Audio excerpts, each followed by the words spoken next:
বিকেলবেলা ছাদে চলে আসলাম। আজকে পুঁইশাক কাটবো অনেকগুলো, বাড়ির সবাইকে দিব।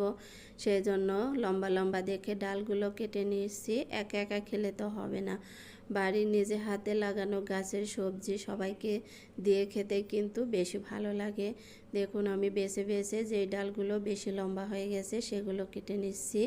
আর এই যে লাল একটা গাছ হয়েছে, এই গাছটা আমি খুবই যত্ন সহকারে বড় করছি। এই গাছ ডালটা কাটতে কিন্তু আমার খুব মায়া লাগে, সেই জন্য রেখে দিলাম। আবার মাচার উপরে বাঁকা করে ওর ডগাটা তুলে দিলাম, না কেটে। ওটা আর একটু বড় হলে কাটবো।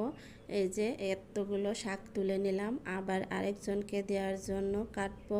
সেজন্য দেখুন, আর ছাদ বাগানের পুঁইশাক কিন্তু বেশি লতানো আর বড় করতে গেলে এগুলো কিন্তু ডাঁটা শক্ত হয়ে যায়, সেজন্য ছোট ছোট আর ডগাগুলোই কেটে নিচ্ছি। তারপরও দেখুন বেশ বড়ই হয়েছে। আজকে অনেকগুলোই কেটে নিব, কেটে একদম পাতলা করে দিব, তাহলে আবার নতুন করে অনেক অনেক ডগা ছাড়বে। এভাবে কিন্তু ছাদ বাগানে পুঁইশাক খেতে হয়। বেশি লম্বা করতে গেলে সেই ডগা শক্ত হয়ে গেলে রান্না করলেও কিন্তু ভালো লাগে না। দেখুন আমি অনেকগুলো পুঁইশাক একসঙ্গে কেটে নিলাম, নিয়ে এখন দেব সবাইকে।